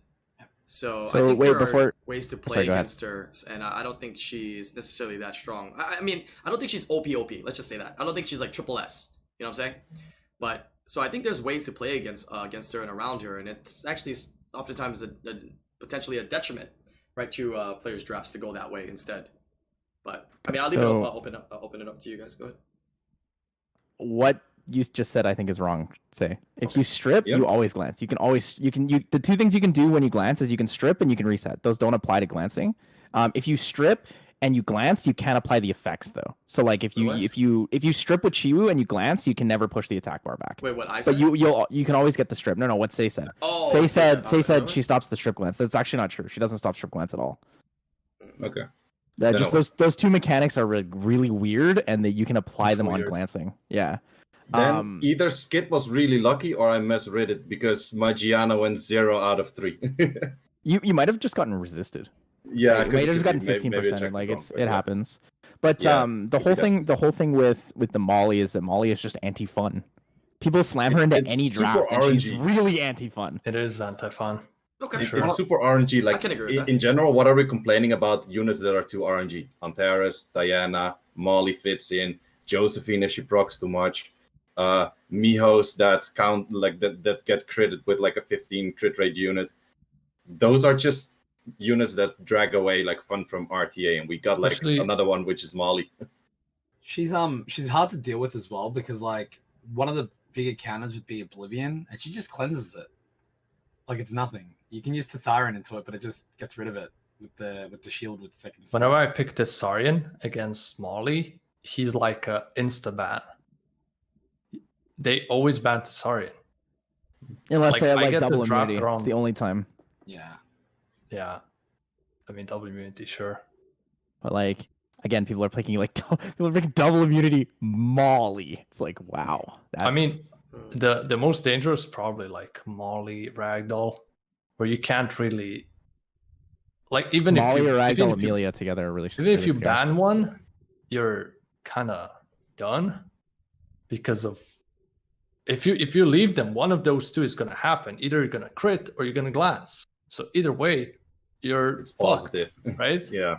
Hmm. If you ban one of them, there's more threats in there that you might should have banned. So it's hard. It's really wanna hard. put out You- whenever you, like you honestly just pray on luck when it happens. Like you Yeah. sit in those drafts and you're like, I have to. If I glance here, we Yeah, just yeah. lose. It's like you set up everything and you like miss 2 or 3. You're like, okay, I'm already on the unlucky side. Yeah. Like when you statistically calculate it, you're like this maybe one of these 4 things should have happened, but 2 of them happened, so I'm like on the downside, right? And then you glance one more time and it's like that game is just over. Or that Molly procs once and it's just over. Like if you bring a Molly to 1 HP and you don't kill her, like if she procs, the game is just over. It's so hard to come back from that yeah, because when it she takes procs, so it's much to pretty kill a strong. Molly.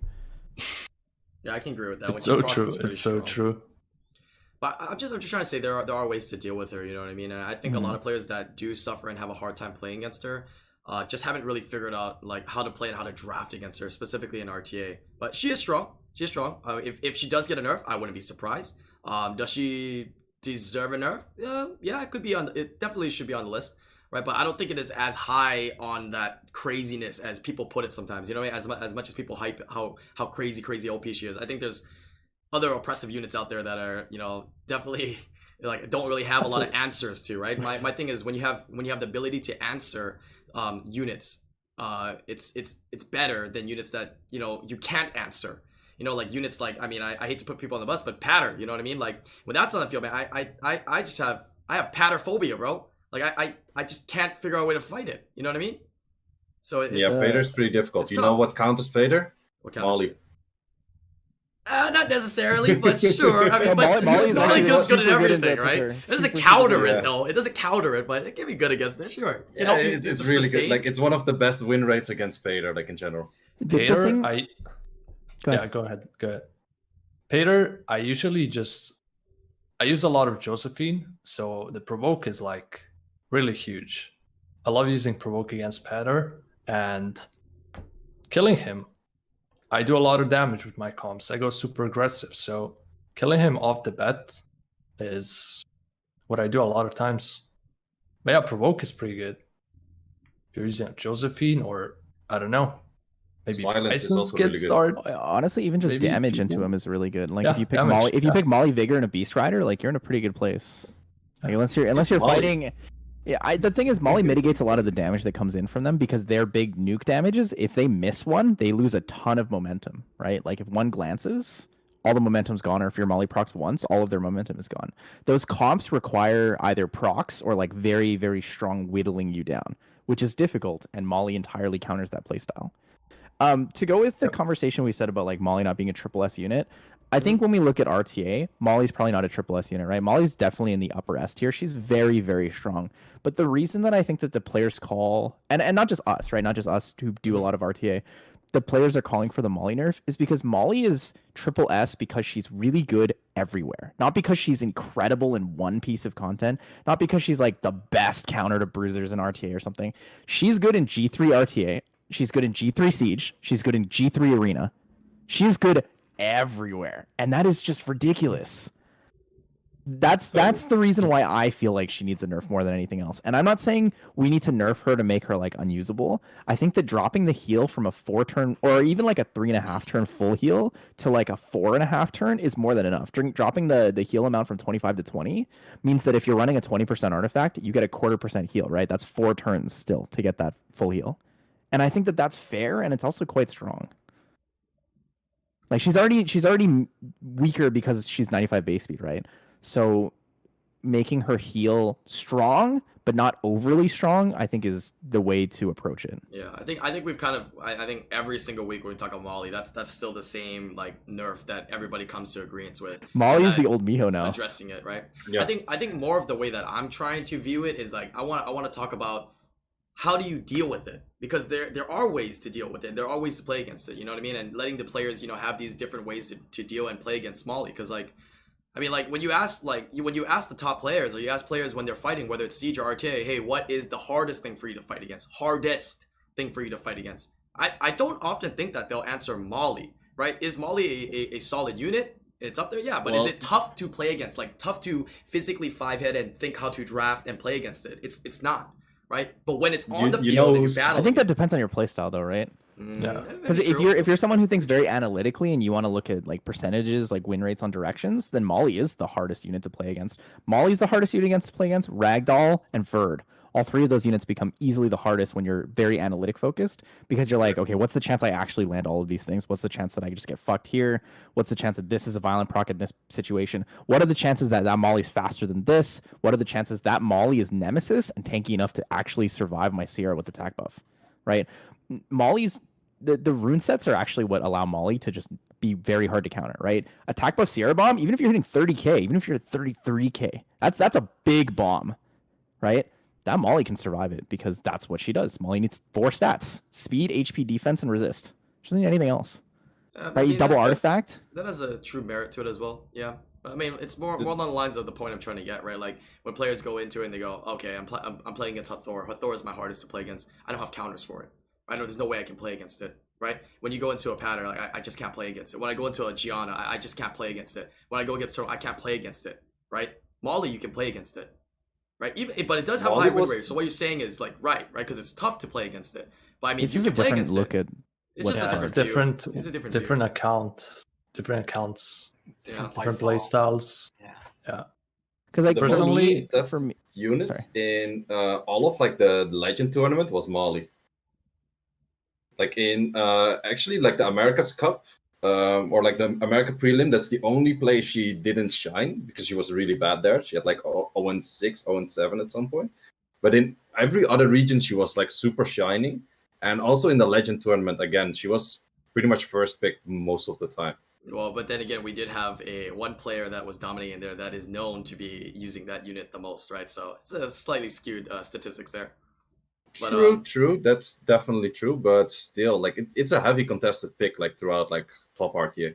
The big difference between like the units you're saying like the Gianna and the Pater and stuff is like those units are super strong and they come down to a rune check, right? You need to either outspeed them or you need to be able to one shot them and stuff like that if you want consistent gameplay. With Molly, it's no longer a rune check. It's way more of a mental game. It's like how much do I want to take a risk of missing something? Because if I miss something, how many times can I miss before it's just over?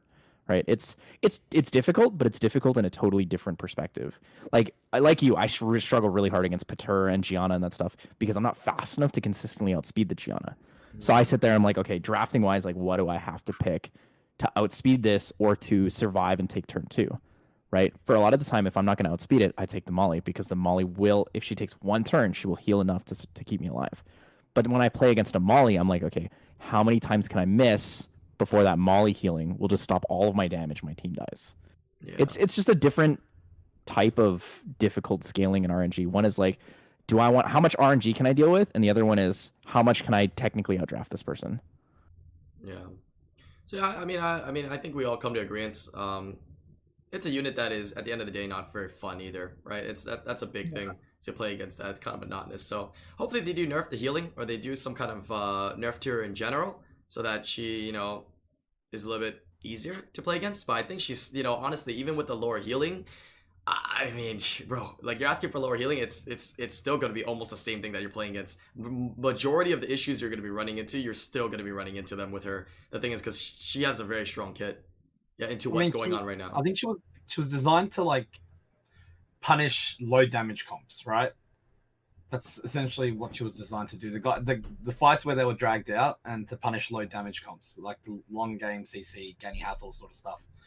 But it just pairs so well with the bruiser units that are out there, and it just makes those sort of mid-game length fights just so much harder to deal with, just because of that side of the heal. So I think if they're going to touch Molly, they have to also still be careful of how much of an impact it has to counter that long, drawn-out fights, because it's still a unit that made it a lot easier to deal with Ganny Hathor, for example. And even Ganny Oki, because of the glancing effect, right? So you won't get stunned.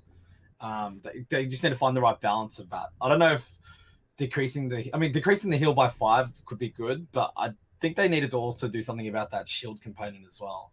The shield's pretty thick. Yeah, like super thick. If they gave it another turn of cooldown, I don't know, like stuff like that. But maybe she'll still The be only strong. reason I'm okay with the shield is because it does get nerfed over time, right? Whereas like it is super strong early on, but like once you hit 30%, it's not usually as important. I agree, it's an issue. The cleanse makes it really strong, and the low cooldown is what 3-turn cooldown. You know what I just thought? You know how Contours should actually analyze and know what units are that they should look into. Maybe not nerf, maybe they should nerf, but look into. They should look into every player's account, especially the top players, and see where their fastest Vile support sets go. Did you notice that it kind of falls along the meta all the time? Like right now, there's a lot of fast mollies, right? Like really, really fast. Some of their best Vile sets. Back in the day, what other units were like that? Molong was like that as well. So like whatever like that crazy Vile set is on should be what they kind of look into. Like, hey, this is something of interest. Is this healthy for the game? I think that's something of importance, right? Right? Who has I don't your know. fastest violence? Yeah, I don't know. I think that's a I very. really right? thought about putting my fastest violence set on my Molly instead of my Hathor. I mean, it's good because like as a turn one. It's actually unit, good. Yeah, you cleanse your unit. It's actually out, really right? good. Yeah. Yeah. Mm-hmm. Did you know that Arthur is on the lowest win rate since season 2? Ever? I believe it. Yeah. She's currently at just above 50%. It's 50.23. Man, do you know what it's a combination of? It's a combination of the units that are in the RTA meta, right? As well as And players getting smarter, right? It's something that people downplay a lot. The knowledge to know how to play against something is very, very important, right? What unit will counter this? What would it? And when they see streamers and other people start using it, people on ladder using it more, they start using it, and then that's when the win rate goes down as well, right? Because that trickles down to all the other ranks as well in matches, which affects the win rate, does it not? Or is that win rate just for certain players or a certain field? No. This is like an overall win rate of like something like 20k matches. But I think a big factor is also artifacts. There's like a lot of units that benefit that much from artifacts, and I think also the Beast Riders are a really big factor into it. And just by those kind of units, it starts dragging down more. Especially, for example, like a good counter to Hathor was always Okeanos. But Okeanos was pretty lacking either on damage or being tanky enough. Currently, you can build him tanky with a lot of damage. That's true. I agree. Yeah, artifacts have played a big role into the way RTA has been this season and how it will continue to morph into the coming seasons for sure. It brings a lot of units that I think are still hidden down there into meta because of that additional damage, right? It gives them that viability that now almost every unit can be, a damage dealer, right? If it falls under the category of, multi-hits and additional damage. So it's exciting, right? It's kind of exciting. New units coming up. Everything's kind of constantly changing, which is nice. Everything just becomes a bruiser. Yeah. My Sierra no longer has attack. She's just raw HP defense and speed. Well, that's also a thing to think about, because if you go HP artifacts, your damage from your artifact is going to lower over time. If you go speed artifact on a Juno and you mostly pair a Juno with a Leo, your speed artifact is pretty much useless. So those are things to think about as well. Defense is always going to be the same unless your armor broken. Attack is going to go up. So those are also things to keep in mind when you add like additional damage from like certain stats on artifacts. I actually want a second Juno specifically for that, so I can pick it into Leos and have 0 speed, just raw stats. Have like a 45k HP Juno or something with a ton of additional damage artifacts. Imagine how much he heals then if you just go like extra healing on skill 3. Oh yeah. Just triple revenge it as well. Don't even worry Yeah. about this next time. No need to spare. Just straight damage. Straight. Oh, damage. you could load her up with attack too. Oh my god, dude. Should become a damage dealer like halfway through, dude. It'd be nuts. It's true. All right, any other units here? I'm gonna kind of go on to the next topic, which is just open discussion, right? Got a little bit of time left here, but any things you guys want to bring up? Any topics that are of interest? I know sometimes you guys have different questions and what you want to ask the rest of the podcast members, or any other buffs, nerfs that you want to talk about, right? Because we got to continually talk about them for them, come to us to hear it and see it. So, Verd is I'm just tired of people not having to think about other counters. Just putting that one unit every time for such a long time. I'm just tired of seeing him. I think Verd should get 50% attack bar, not 40. Okay. that would actually help my I'm just triple kidding. Verd team. Yep, I like that. No, Verd is pretty crazy. I wouldn't touch his attack bar. I would just not let him get it when he revenges. That's all. Give it to everybody except for him. I like that Yeah, one. that's what a lot Maybe of that people one have as said. well. Yeah. I like that one. That's the two things, right? People said, hey, don't give him attack bar and revenge, as well as, hey, don't give the attack gauge to him. Those are like the two biggest nerf suggestions that we've talked about in the past. But To be fair, I have this perspective on all attack bar boosters. I don't think attack bar boosters should give themselves attack bar. I think they should give it to all their allies and not themselves. I think that would be a crazy change to the game, though, and it would never happen. That's what they do in E7, right? No, I mean, that doesn't happen in E7. Barbara either. doesn't boost Oh, okay. herself, right? Barbara doesn't boost herself. She doesn't do a crazy amount of attack bar boost, but she does enough to make your units cut.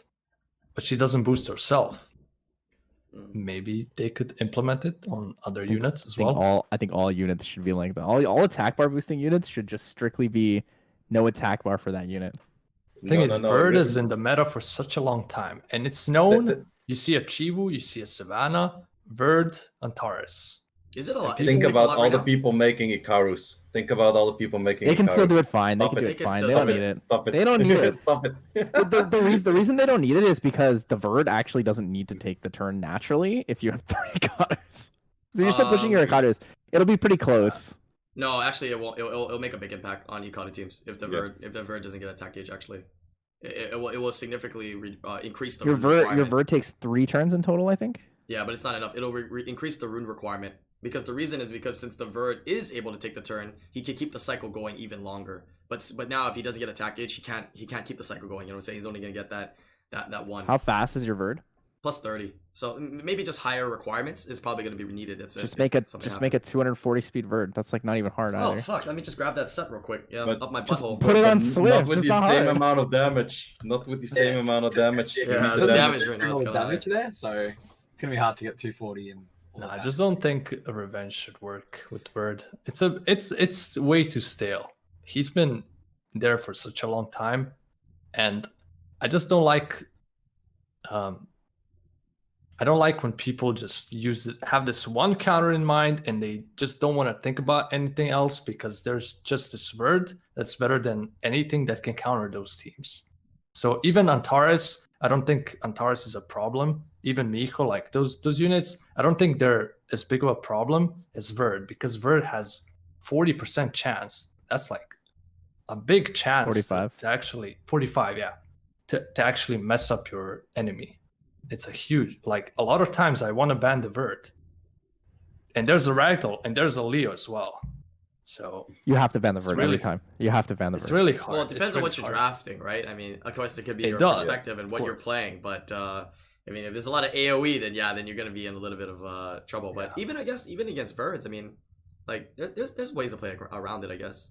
There I don't know. is. I don't know the pick I rate and think the the- ban rate of Verd this season though. But do you feel like it was less than the previous seasons? I feel like it might have been actually. But did I haven't see a whole seen lot? as many birds this Yeah, time not around. not as I many think, this season, but the problem still exists. It doesn't mean the problem's gone. Oh, People pick exactly. Verd. People pick Verd against me almost every game. I Yeah. pick Chew, Thor, Barb every game, so I get Verd, Yeah, Leo but a that's the lot. thing. I think It's hard. Verd is just there to keep the Chivo plus Beast Riders a little bit in Mhm. check, because otherwise So- they go like super crazy. So And the alternative to ban what rate on Verd is about 21%. the alternative to what you're saying, God Cog, I think, is that instead of nerfing Verd, I think that they should consider not making units that are so insanely strong on turn 1. But I agree. I agree that Verd should take some sort of maybe slight shift. But I also think that the reason that Verd exists is that he is the necessary evil because there are so many strong turn 1 setups, right? I also think that if you own a Barbara or a Fast Vigor, you just destroy Verd anyway, so it doesn't really matter that much. But That's like the reason why again, there's that less comes down to Verds. like, do you have the pay to win unit or do you have a really good fast set on your Vigor?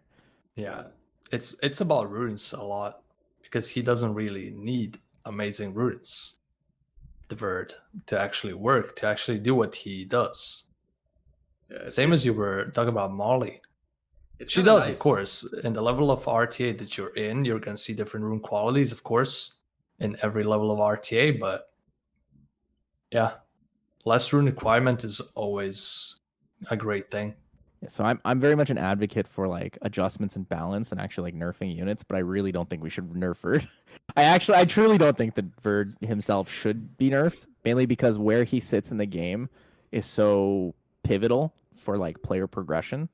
I think that a lot of it comes down to like with the way the game's balance gets directed, Verd has to exist in the capacity that he does.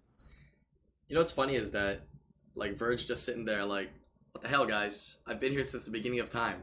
Nothing's changed about my kid, and all of a sudden you want to nerf me now in 2020? What the fuck is this, man? Like, because the only thing they've ever buffed with him was make it so he could get attack gauge on S2, which technically is just a DPS, a higher DPS output, because people were just using him with just S1s. You guys remember that? You bring your Verd in, you're just using S1s. That's all, right? So nothing's ever changed with him since like the land before time, since the dinosaurs. You know, I'm pretty sure, unless they did something a long time ago. No. There's actually another No. nerf. Or buff. they I did? think it was that 2 Verds were boosting each other, and that no longer is possible, or something like that. It was possible to Oh. run like 4 Verds, and nothing would ever take a turn. Oh, maybe they did that. I don't remember that. I've never done But that. that's before, like anyway. way at the start. Like people Yeah. barely Yeah, had yeah. 1 Verd. So Yeah. But I mean, honestly, we don't see him that much in meta anymore. So, hopefully, he finds some ways and some counters around it. Got a cog. But, Yeah, I mean, I try to sleep him without With- touching him at all. But oh, with Celia. All right, I think I found the mistake in your drafts from one unit, my friend. Stop drafting Celia. she's my only LD. I have to use what I got. I don't That's use my why. light map. People say it's good, and I think it's you don't garbage, have dude. to. It's a choice. It's It garbage, is. dude. It is a choice. I just like using stuff that not a lot of people are using. Fair enough. It's fair fun. enough. It's fun. It's fun for sure. I agree. Even if she fails a lot, it's really fun. I mean, I got G3 with her, so I guess it's not impossible. And yeah, I wish Congratulations there on was, just like I said, I wish there was just people think about more ways to counter stuff that the Verd counters the best, you know? But yeah, I can't really... Nothing's consistent as enough, right? Compared Yeah. to Verd. Like Yeah, everything is like that's- everything is like yeah. 50% of Verd's strength or worse, which means it's just not worth using. Yeah, it is true. Yeah, for sure. Yeah. For sure. Fair. Because like, I think that is almost a disservice to the people who are creative. There are tons of people who try different things and who have tested a lot of things. And to say like I wish more people, yes, you know, we do wish more people would be more creative, but it almost discredits the people who have spent hundreds and hundreds of hours like Yeah, for actually sure. putting those things out there and just saying like that doesn't work, that doesn't work, that doesn't work, that doesn't work. Because there are tons of players, especially on the JP and Korea servers, who run all of these different counter picks, right? And they just don't work nearly as well as Verd. So people Yeah. stop using them, right? You see a G3 player use it for like a week and it's like, okay, that unit is actually just not good. I saw Yes. someone use Juno on Violent. Was also from JP. I was like, "What? Your Juno is Violent?" It did absolutely nothing, but he tried. Yeah, you know, Yeah. I think you guys are right. you know, the world would benefit, the game would benefit from more people who test things. So if you guys are watching this podcast, if you ever see me on the ladder and you're drafting, make sure you test at least 2 to 3 units when you're drafting against me. I would really love to see your creativity, your innovate, like the way you can innovate. Please do. Please. I would like, the world will, yes. This I'll bring that test shard. Don't worry. Yes. I want to see it. Yeah, definitely. There's no specific reasons. Just man wants free wins. All right, relax. Yeah. savage, Tyler, savage. Test it out against me. All right, very solid podcast that we had today. Went over a lot of great things. Yeah, from the events to what runes you guys should take, into what we thought about the balance patch, and even into some buffs and nerfs that we think should be addressed in the future, right? We got to start the steps of discussing, talking about things that need to be addressed in the future, and we'll continue to do so. And hopefully, you know, Comptios continues listening, and I mean, the game's doing great, right? It's thriving, so yeah, it's good. Very, very nice. Thank you guys for taking the time to joining the podcast here today. Gonna put the links to everybody's channels down below. Everybody streams at different times here on Twitch, so make sure you guys check them out. And yeah, we'll see you guys for the next live stream or podcast. All right.